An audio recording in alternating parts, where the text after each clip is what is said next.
Today's guest is Steve Tatham, widely regarded as one of the world's leading theme park designers. Over a 30-year career with Walt Disney Imagineering and Universal Creative, he's built a legacy that outlets like Arconnect News and Blue Loop have called influential, imaginative, and central to the industry. Steve's work spans writing, producing, directing, designing, and leading multidisciplinary teams on projects ranging from small experiences to multi-billion-dollar developments. His philosophy is straightforward.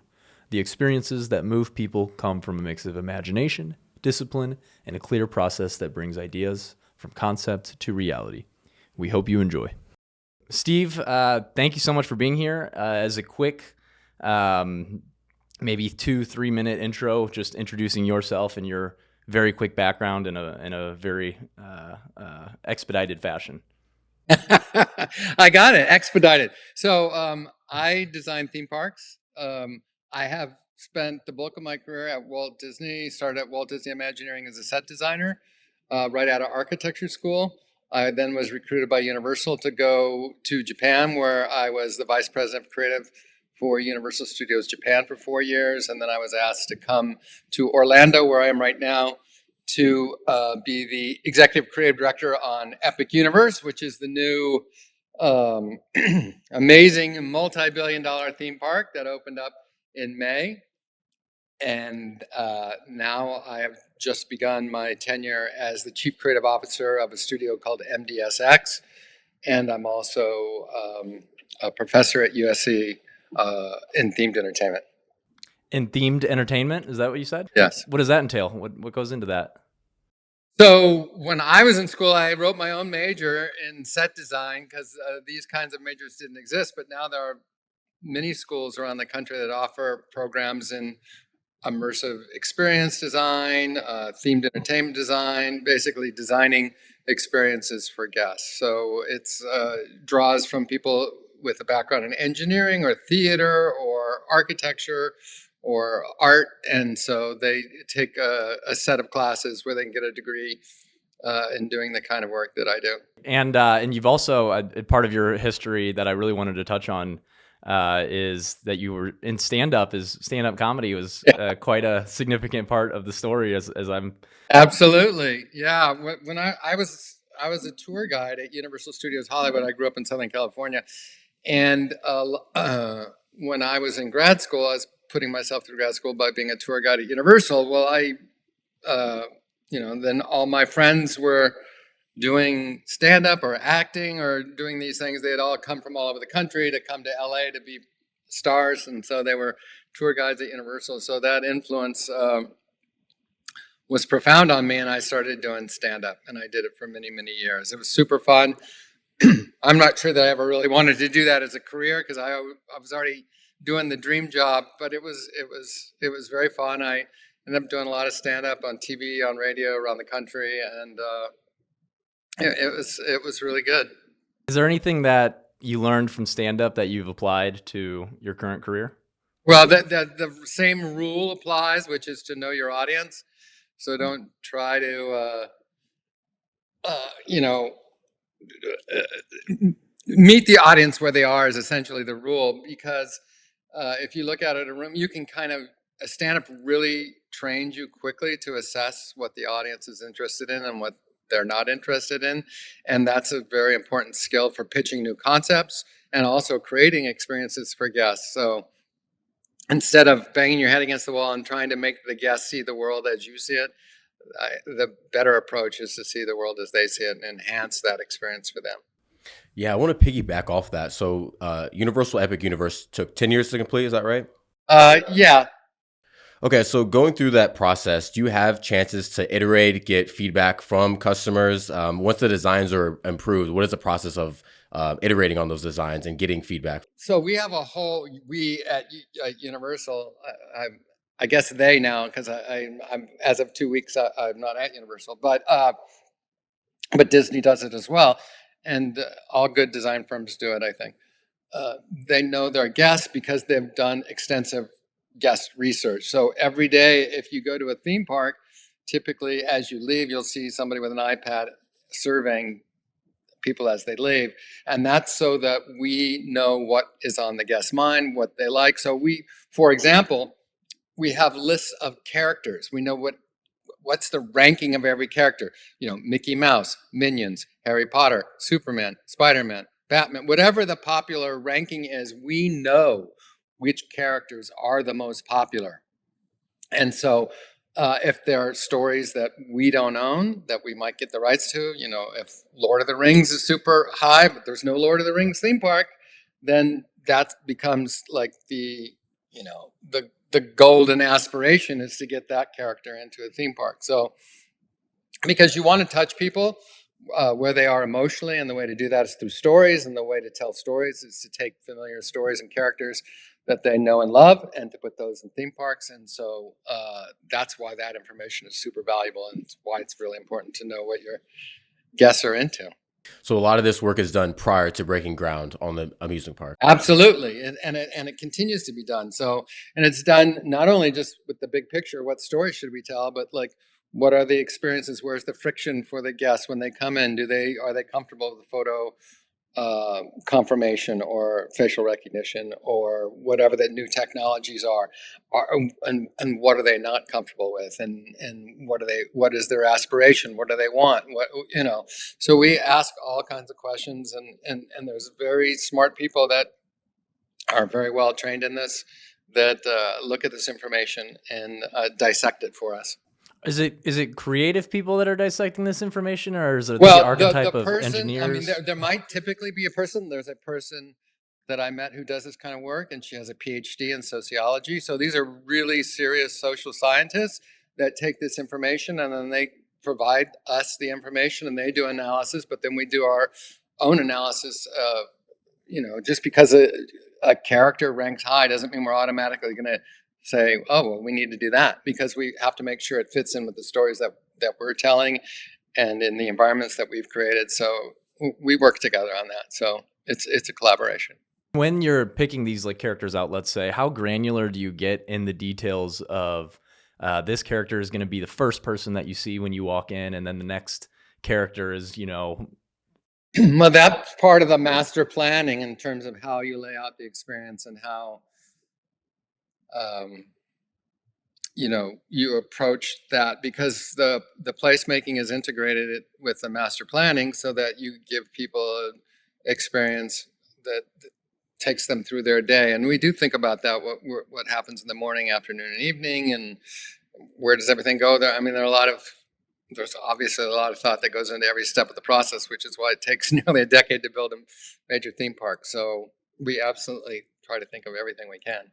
So Epic Universe has 5 portals. How do you guys decide on that? How do you guys decide the layouts? Which portal is sort of the interest, and which one do you sort of end with? So I've always said, and you can hear me say it, and there's a special that launches any day now on Peacock, which is Epic Rides, which is the behind the scenes story. And so we tell some of these stories in that documentary, that 3-part show.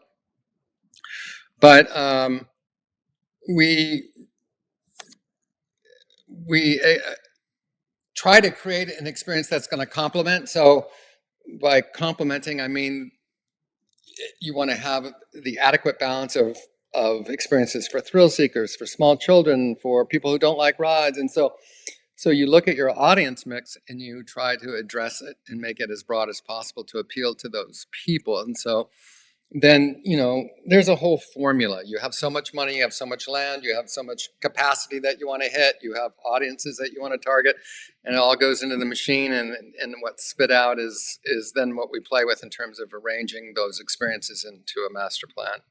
So we're both running our businesses and starting them up. And as far as, from ideation to, I mean, does funding come in and beforehand? Do you have to get these numbers all looking right when you start ideating? I mean, what's the money obviously is a driver for any experience, as is capacity. That's a very important number as well. So if you want to hit a certain capacity, then you have to look at ride experiences. Some have a higher throughput than others, so you have to kind of balance that all out to get the math to go the way that you want it to. So first you have to get money from your parent company or whoever your benefactor is, and so you'll pitch ideas, and they have to open up their wallets in response to you're pitching. And so they'll have an idea of what their spend is, and then you'll come back and say, well, this is the experience we can deliver for that amount of money. And so you talk about whether it should be plussed up or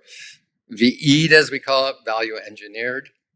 And VE happens all the way through the process, because as you build the experience and costs go up and prices come in, then you have to make adjustments all along the way.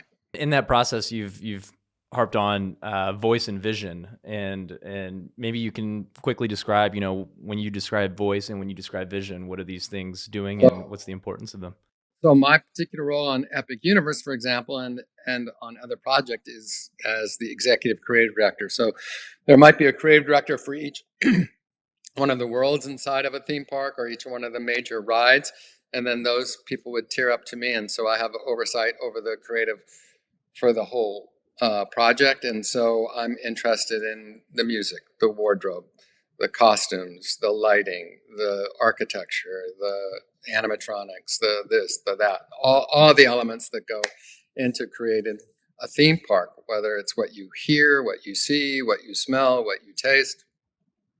And so that's the role of the creative director. But in short, I define it as being the voice and the vision. And those are the two most important things for an executive creative director. One is you have the vision, so you know what this thing is that you're building, and you have the voice to articulate that, and then you can express that to others, so you can share that with our marketing partners, our food and beverage people, our operators, and our engineering team. And so you have to be able to say, this is the thing we're making, this is why we're doing it, this is the destination we're headed, this is what it's going to look like when we get there, so that everybody's rowing their boat in the same direction, has a vision for what the thing is that you're building, and understands the passion and the why behind it. And so when I'm really curious with all that in mind, there's the concept of the hedonic treadmill, where once you've experienced the best steak in the world, a regular steak isn't as good to you. When you go out to a coffee shop, or when you go to any regular restaurant, are you hyper analyzing it, or are you able to release yourself and just enjoy the experience? No, I mean, you're always aware of a guest experience, and it doesn't matter where you are, because anywhere where there's an exchange of money and you're spending your time on something, then I'm going to be thinking about it, and what's that environment like? What is the interaction with the people that are employed there? Are they, how rich is their storytelling? And so it can be anything, because I work also, I teach at the Harvard Graduate School of Design. I'm participate in the AMDP program, which is Advanced Management Development Program for real estate developers. And the issue with the real estate developers, they're building hotels and apartment buildings and things like that, and they typically don't think of what they do in terms of the narrative. And so I was talking to somebody involved in that program. I said, they're really interesting projects. These guys have interesting projects, but they present them with Excel spreadsheets with return on investment and all these other acronyms and numbers, which are not super interesting. And I know all this math has to work out so that the project pencils out. But whoever they're pitching it to, even if they're the people that are bankers, they still are human beings, and they are still motivated by emotions, and they still want to be engaged in stories. So I said they need to tell their stories in a more engaging way. And so she said, I absolutely agree. And we should have a class in that, and I think you should teach it. And that's how I started doing that. But I'm happy to do it in the class I teach there. It's called Story Building, because it's building a story and also telling the story of your building. Because it's my firm belief that architecture is a narrative experience, because you're walking through it and you're moving through space and time. And so you want to be surrounded by, architecture's intention is to not just shelter you, but do it in a way that's pleasing. So that gets our emotions involved. And so once you involve the emotions into an experience where you're moving through space and time, then you're not too far away from telling a story. So how do you tell a story through architecture, through smells, through sounds? I mean, you had to design a 700-acre park. So how do you make sure that story is cohesive while you have these sort of like separate experiences? Um, well, it's a way you have to come up with a system in order to tell your story, and to be specific about that. Epic Universe, I think, is a landmark in theme park design because uh, we have transitioned now from the short storytelling business, telling stories in 3-minute chunks like you do in a typical ride, to feature length stories, which take hours and hours to experience. And that all changed in 2010 when we built the Wizarding World of Harry Potter in Orlando, because all of a sudden people could put on their cloaks and use their wands and be engaged in one story for an entire day if they wanted. And while they were going to different experiences, a restaurant, a shop, a ride, it was all consistently Harry Potter, whereas previous to that, rides were all different. They might be grouped in an area around the theme of fantasy, but each one of the experiences was from a different story, but that changed. And so you see how that impacted other theme parks that came subsequent to that. So Star Wars Land, for example, is a land all comprised of a single story in the same way. And now Epic Universe is the first theme park which is exclusively made of these feature-length immersive stories, and there are 5 of them, and that's why we use this narrative and geographic device called the portal, because the portal then it shows you geographically this is a new area, but it also marks the beginning of a new story. So we use that in a very purposeful way to distinguish where the stories begin and end. You guys opened in May, so it's been about 6 months. For you and your team, what was that experience like, seeing people come in the first day, interacting with it? Are you getting positive feedback, negative feedback? What worked? What didn't work? What are you going to take to your next project? I mean, it was awesome. It was the highlight of my career. I was at the front gate when we opened, high-fiving people coming into the gate, and I'm crying, and people are screaming, and there's news media everywhere. It was insane. It was awesome. It was great. And so it's been a great experience. Now there are bumps along the road because now operators are then handed, we turn over to operations and they're handed these prototypical ride vehicles, which are super complex and hard to operate. And they have to get them all up and running, the individual ride vehicles, and they have to train the people who have never worked these machines before. So there are some things to be learned when you begin operating a park. So there are hiccups and there are long wait times sometimes as everything gets up to speed. So that takes a while. And so it's still a new park, and the operators are doing a great job, but there's learnings to be had every day. That's awesome. Do you feel like you kind of push the envelope forward as far as Epic Universe goes, as from a technology standpoint, from an architectural standpoint? Absolutely. I mean, if you look at the robotic figures inside Epic Universe, they're next level. They are unlike anything that's ever been done. If you go on Monsters Unchained and just go on the blogs and read the guest comments, they're blown away by those figures. And so the technology, whether it's the next generation of interactive wands, or it's the Nintendo bands, or whether it's just the behind the scenes technology used to bring things to life, or the meet and greets. If you go meet Toothless inside How to Train Your Dragon, you'll see that robotic figure is unlike any other meet and greet, kind of makes all previous meet and greets look kind of dated and obsolete, because that figure is so alive and lifelike that people will wait an hour. And when the park first opened, I waited in line.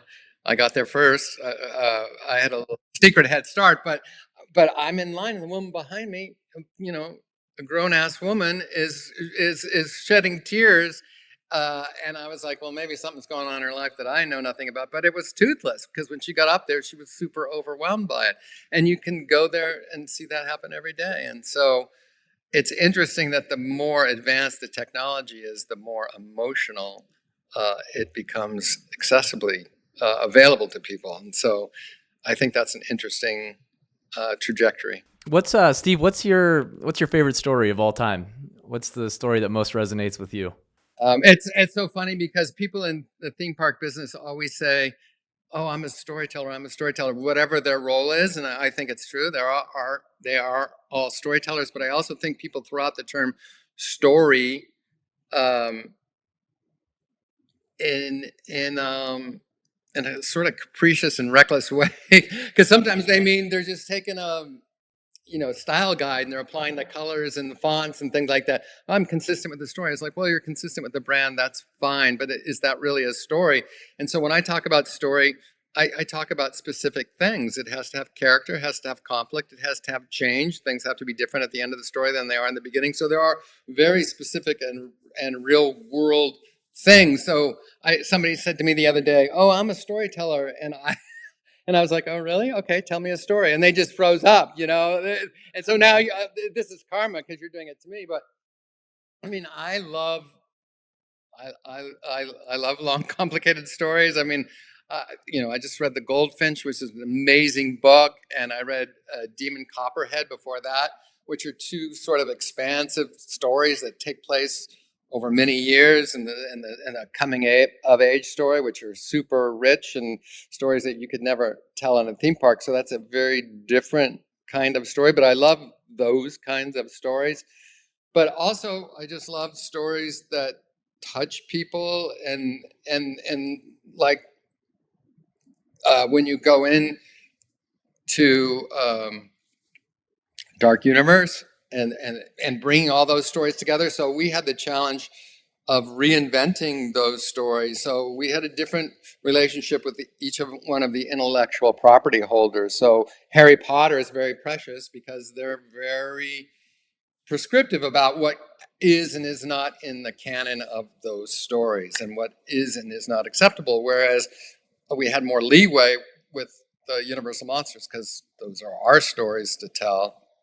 And we worked very closely with Universal Pictures, and they were super supportive, and we got to reinvent the stories. So we wanted to put all of the Universal Monsters into one ride experience. So what's the story for that? Why is the Hunchback of Notre Dame and the Creature from the Black Lagoon and Dracula and Frankenstein, why are they all in the same building? They've never all been in the same story before, but we were lucky enough to collaborate with them and create a new character named Victoria Frankenstein, who's the great-great-granddaughter of Dr. Henry Frankenstein, who has gathered all these monsters together to tame them through her experiment, where she's going to create a world in which humans and monsters can coexist. So that was an awesome story, and I think people kind of get that because in a theme park, I cited those stories and those novels initially to sort of set up the contrast between these epic stories that go on for hundreds of pages and a story that you can experience in 3 minutes. And they're very different kind of storytelling mediums, but they all have to touch you emotionally. So in any story that has a great story arc that where the character goes on an amazing journey, I'm gonna love. And so that's why I mentioned The Goldfinch and Demon Copperhead, because I think those are great stories like that. But to try to capture that kind of emotion in 3 minutes is that lightning in a bottle that we always strive for. And as far as the canon, there are particular audiences and for particular IP and different types of stories that are very, very protective of the canon of their story. Star Wars might be an example, or Harry Potter, for instance. When you're deciding on stepping outside of the canon, I imagine that's like a careful line that you still have to walk. Is there anything that goes into the ideation of stepping outside of that, like for the monsters, the Universal Monsters, that when you're doing your taking into consideration for the audience and for the people that love those stories? Well, I mean, it's all about touching people's emotions. And so even though the Potter stories are very restrictive, we were able to create a new story on that ride, The Battle at the Ministry, which is in the Wizarding World of Harry Potter Ministry of Magic world. And so we created a new story. What happened to Dolores Umbridge after all the books and movies? And so we created a new story where Umbridge is on trial and you're there at the ministry to see what happens to her. She wants to take the world back to the time of Lord Voldemort and all that. And that was not in any of the books or movies. And so we pitched that to Warner Brothers and said, is this consistent with the stories? This is the story we want to tell. And they were, they liked the story because it seemed real, it seemed authentic, it seemed true to the characters, it seemed emotionally resonant, and so we did that. And so I think it's that you have the same ambition with the guests that you do with your partners, and that is to move them emotionally in some way. And if you can do that, then they're going to buy into it. And to kind of piggyback off Jack's question, so a lot of the times we're doing this work, you are going off of some sort of IP, but when you're advising, real estate companies, for example, they have like a blank canvas, how do you recommend them getting inspired, or what should they look to as far as telling their story? Well, it's interesting. Somebody said to me, well, I built schools and hospitals. There isn't much of a story. I'm like, are you kidding me? People's lives begin and end in hospitals. There are people, different users in the hospital, people that are whose lives are coming to an end, people who are waiting in the waiting room for life and death decisions. There's no more place in the world that has story. So I would argue that story is everywhere. In schools the same way. That just think of all the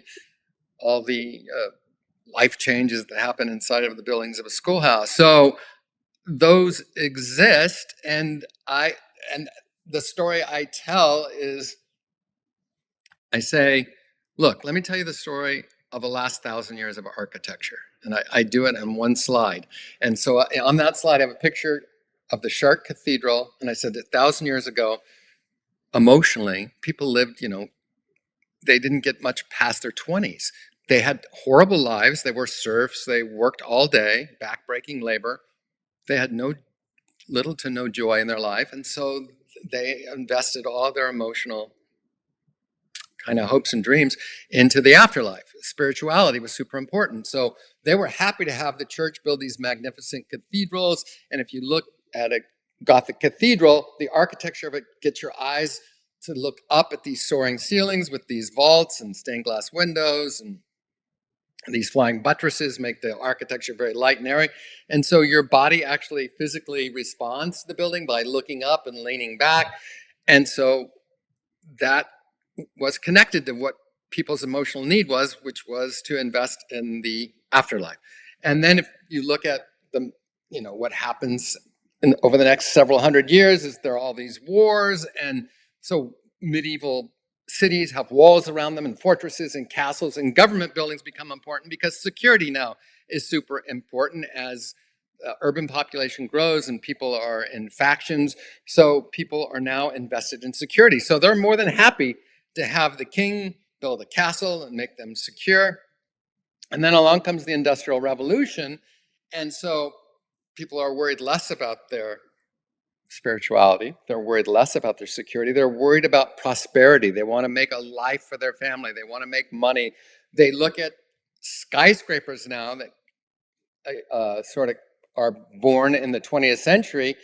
That's a reflection of this need for prosperity. So the emotions of people are satisfied by these buildings because they look at these high rises in cities. Now it's a civic pride thing. It's art. New York has more high rises than Chicago, and all of a sudden now look at China as it's has emerged as an economy. So they're building all these high rises. So all of a sudden along comes the 21st century, and all of a sudden notice that when Apple builds its headquarters for billions of dollars, people are kind of like, isn't that a waste of money? And if you build a church now that's billions of dollars, your parishioners are not going to be thrilled about that. And ditto for a government building. If you build a city hall for billions of dollars, but guess what? In the 21st century, where are our emotions?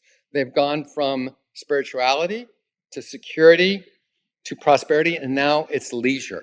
So you can build a museum, you can build a theme park, you can build a stadium for billions of dollars, and no one's going to say boo about it. They're going to be like, let me buy a ticket. I want to go in there. SoFi Stadium that opened in Los Angeles a few years ago was $6 billion for a stadium.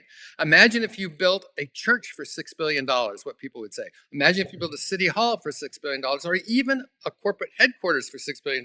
But now a stadium? Everyone's like more than thrilled for you to do that. And that's because of the emotional connection of the story and as it relates to the architecture. And that's what I'm talking about. To tie back the emotional aspect of us, SoFi is a rough spot for us. So the Rams, the LA Rams, who now play in SoFi, used to be in St. Louis. So it's a rough spot for us. But oh yeah, sorry, I didn't mean to bring that up. That's and so why is it leisure right now? Is it why? Where if you were to assess that? Because we've progressed as a global culture, and in the first world, people's basic needs are being taken care of. There are obviously major exceptions to that, but I think it's progress. It's progress that now people have more free time, they have more leisure, and as AI and robots and everything else do the work for us, that will become more and more true over the course of this century. I don't know about the future. I guess that'll be decided by the robots. This is like extremely fascinating to me. You touched on something in there about the way that churches are built, and recently, have you ever been to St. Louis, Steve? I have not. So we have the Cathedral Basilica here in St. Louis, and I believe it has the most mosaic pieces in any cathedral in the world. I could be fact checked on that, but I believe that's the case. But I say all that to say that there was a time, it was wintertime, I walked into the cathedral, and it was maybe my second or third time in there, and I stare up at the ceiling, and I felt connected to all of history in a weird way. It was the first time I could ever really articulate being in true awe, and I've never used that word to describe anything else before. That's so cool. But when we'll have to go. Now I have to go. We'll get you down here. We'll get a hotel for you, whatever you need. We would be happy to have your presence in St. Louis.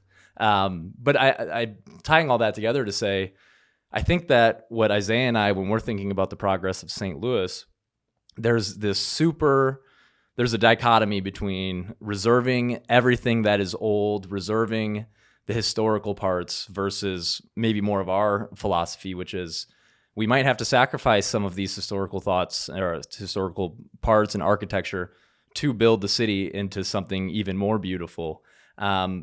Maybe just like your general thoughts around preserving things versus building new things. Where do you stand? I have a lot of thoughts about that. I know I was involved in the redevelopment of Times Square, the 42nd Street development. Disney, people call it the Disneyfication of Times Square. And in fact, I just did a lecture on that, which I called From Sleaze to Cheese, because we went from porn theaters to Mickey Mouse in that area. And, there's a lot of positives and a lot of negatives. And because what happens is when you gentrify a neighborhood, as that was done, even if you don't like the businesses that are there, even if you don't like the people that are there, they're there. Those porn theaters are owned by somebody. They're somebody's livelihood. They are feeding somebody's family. That homeless person that's sleeping there, that is where they live.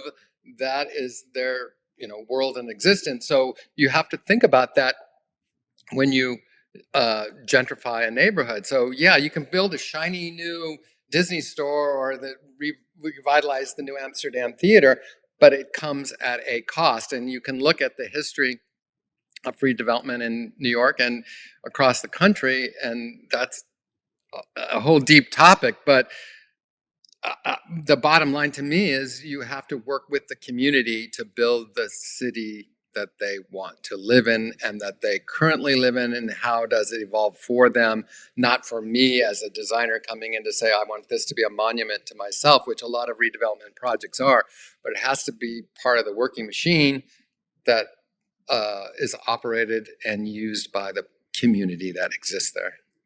So we have Forest Park, which is 2 times bigger than Central Park? Yeah, Central Park is about 700 acres, and Forest Park in St. Louis is a little over 1,300. And so Isaiah has the idea of building skyscrapers around the park. And I've asked that previous question because there are a lot of historical pretty beautiful houses around there that people are very, very emotionally tied to. And I will have the big hill to climb around building those around there. But it's cool because like a part of the park actually has lined by really tall hospitals. We're a big hospital city, a big medical industry.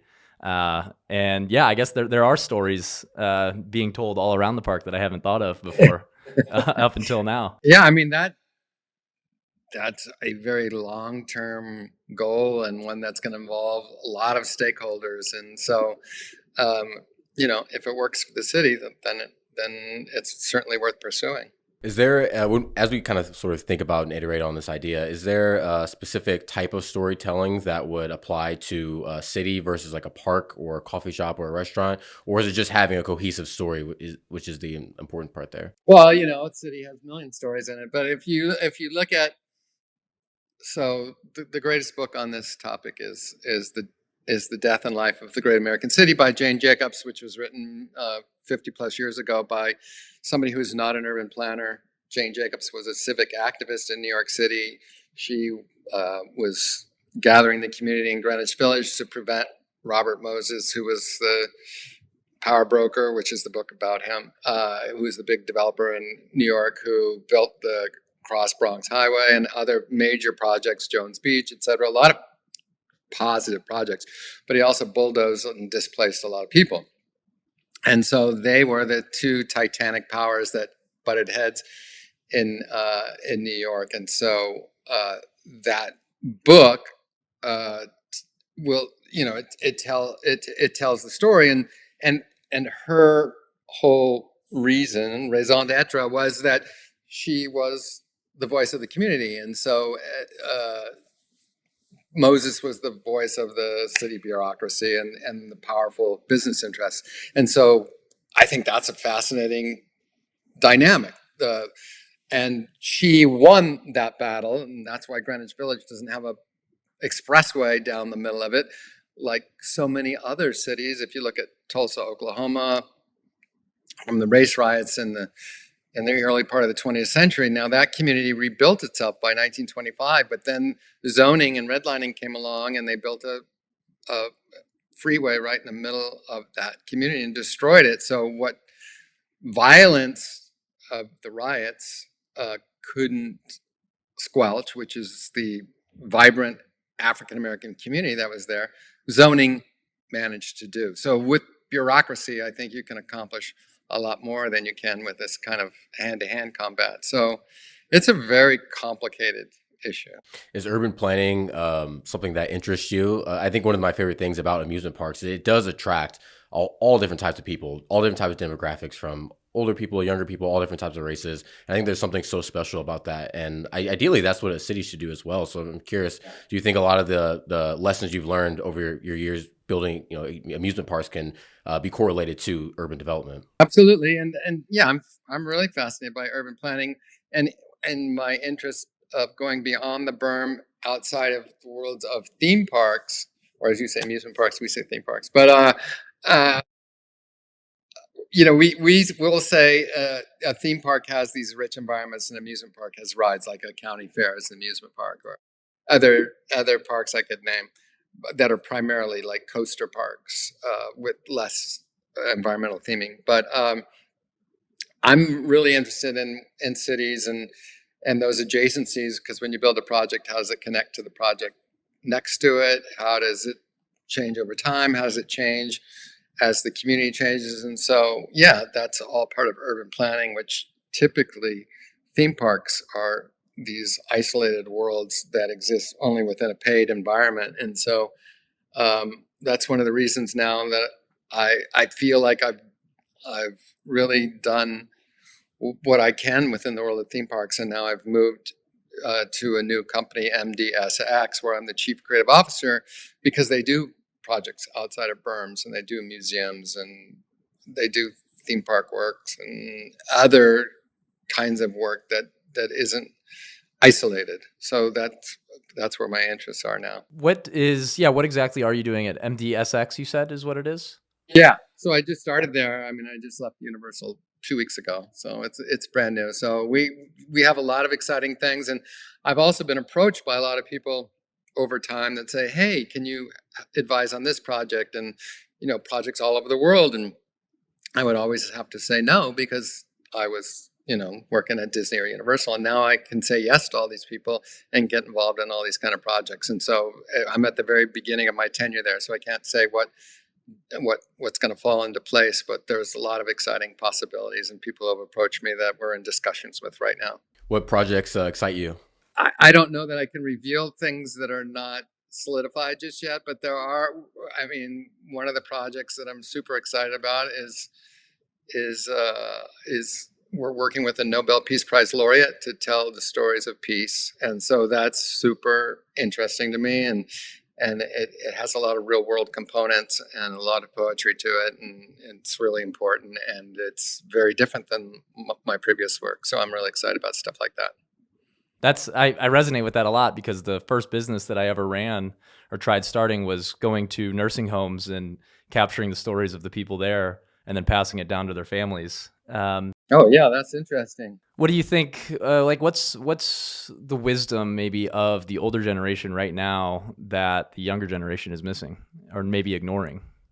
Well, I guess the one of the starker differences the relationship to digital technology and living a life virtually versus IRL, and so I think there's obviously some backlash to that. There's some psychological implications. I'm not one of these people who are like screens are bad, real world is good, because people seem to be just fine with reading books. I'm like, well, what if you're reading books on a device now? Is it bad or is that good? It's like there's this bright line between that, and I don't think either one of those experiences are going to go away. They're both going to be part of our lives going forward.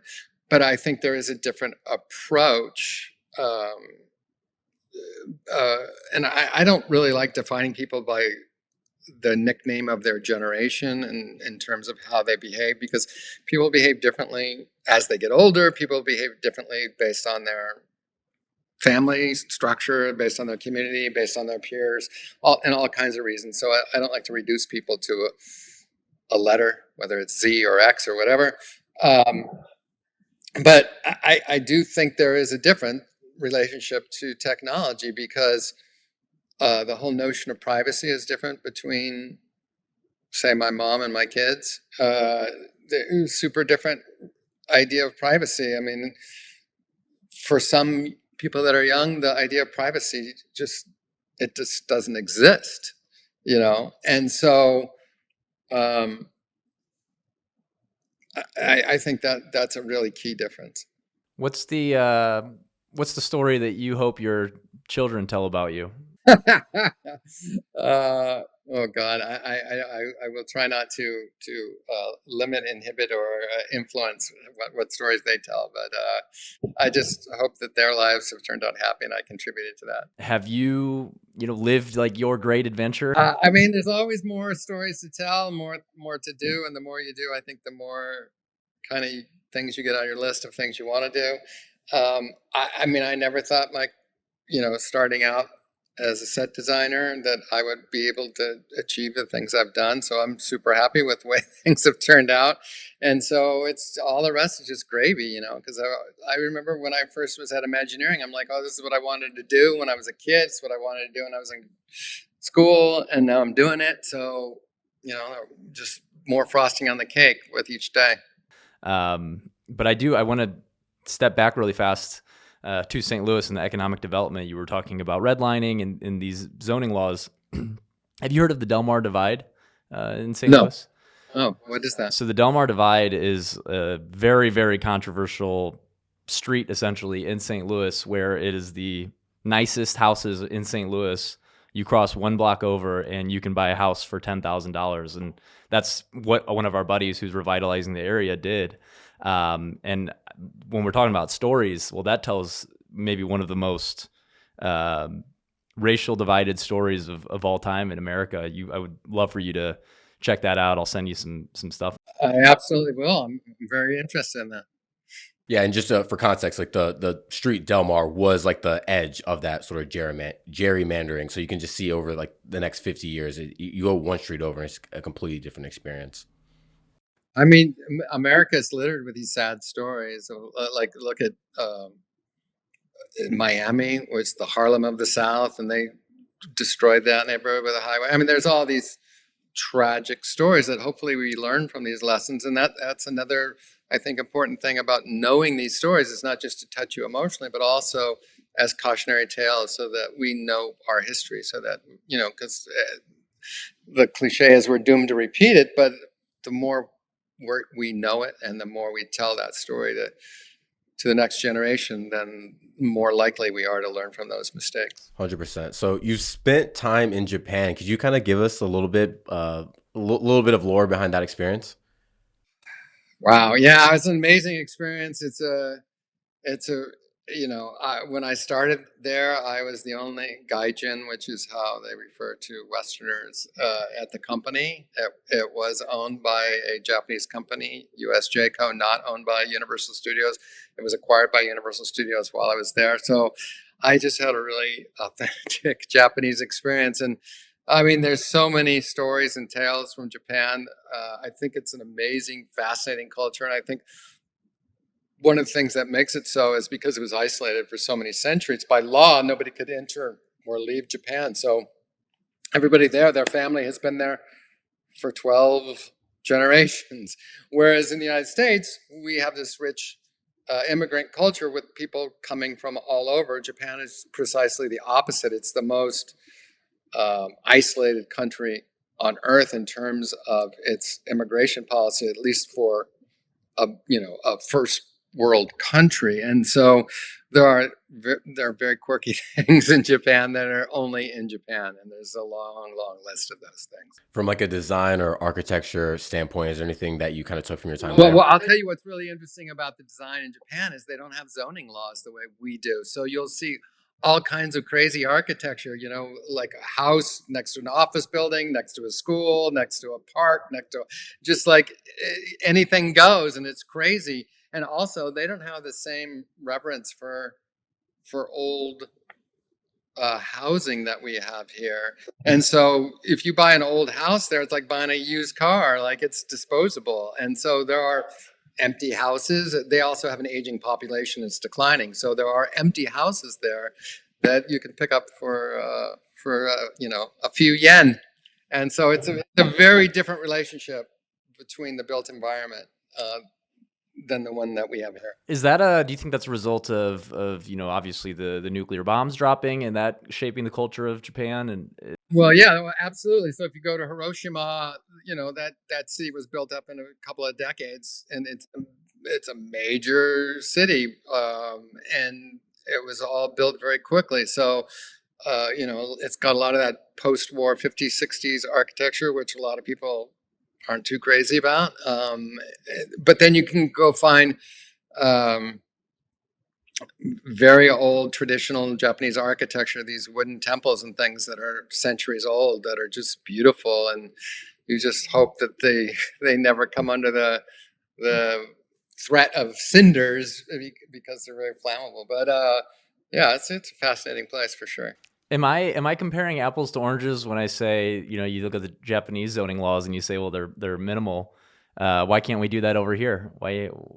What's stopping us beside the obvious of implemented laws already? I mean, the zoning laws in Japan, I mean, zoning can be a good thing or it can be a hindrance. Right now, I mean, this is a whole nother, we only have like 60 seconds left here or whatever, but I think zoning is one of the problems we have with our lack of housing, obviously, because there's all this NIMBYism that nobody wants affordable housing built in their neighborhood.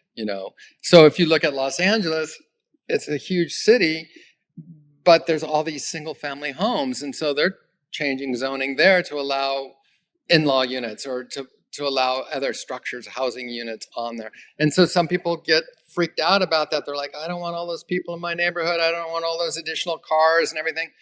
But you have to allow that in your neighborhood if we're ever going to solve the lack of housing. And so zoning is used as a weapon usually for communities to keep out the people that they don't want in their community. So it can be a very divisive and negative tool, but it can also be a positive thing to promote growth, to promote. It just depends how it's used, and it's used, I think, just just in a more aggressive way than in Japan. In Japan, it's not thought of in that way. It's just like, oh, people build whatever they want on the land that they want. I'll take this time to really fast, selfishly take some of your consulting wisdom and pass it on to us, and then I'll let Isaiah finish out with anything he has. But when we're, like I said at the beginning, we're crafting experiences and hosting events in St. Louis. How should we be thinking about this? Just from the startup, where we're at of what are the most important things we should be thinking about in crafting an experience and building a brand as well, and telling a cohesive story. I think the first thing you should worry about is the people that you're targeting that are going to be purchasing whatever it is that you're selling. What are they thinking, feeling, and what do they want, and what needs do they have? Because as a designer of experiences, your goal is to solve a problem. If you're designing something, you have to remember you're solving a problem. So you have to be super clear. What is the problem? The problem might be, if you're designing a building, shortage of affordable housing. It might be, if you're designing an experience, teenagers need something to do after school. It might be, whatever it is. So just be clear, why are you creating this thing?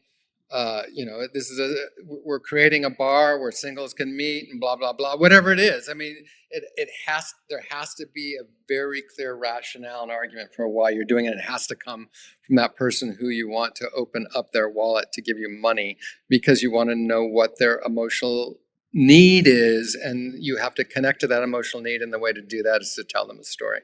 Yeah, well, we're extremely grateful for your time. You've got such an inspiring story. I guess the last question we'll ask you is, if you had to give advice to a younger person on living a life well lived, what would that advice be? I would say, think about what it is that you have a fear of missing out on. So, people get, when you get anxiety about something, or you're jealous of somebody doing something, well, like, why is that? Is it because that's what you want to be doing? I mean, some people are, they see a Lamborghini and they're like, that's what I want. I want to do anything. I don't care about a Lamborghini. I mean, that doesn't motivate me. I see that, I just see a car, but for some people that's a real motivator. If I see a beautiful building or whatever, then I'm intrigued by that. So you have to listen to what it is that's inside, it's telling you. You already know the answer where you want to go. You just have to open up your heart and listen to it. And even if it's a negative emotion, well, why is that? Is it anxious because you're envious of something? Well, why is that? What is it that you want? Do you want that beautiful woman? Do you want that expensive car? Do you want that big house? Or do you want to have kids? Do you want to travel? Whatever it is that you want, what's going to get you there? And what is it about those feelings that are important to you? Awesome. Thank you so much for your time, Steve. Thank you, Steve. Thank you, guys.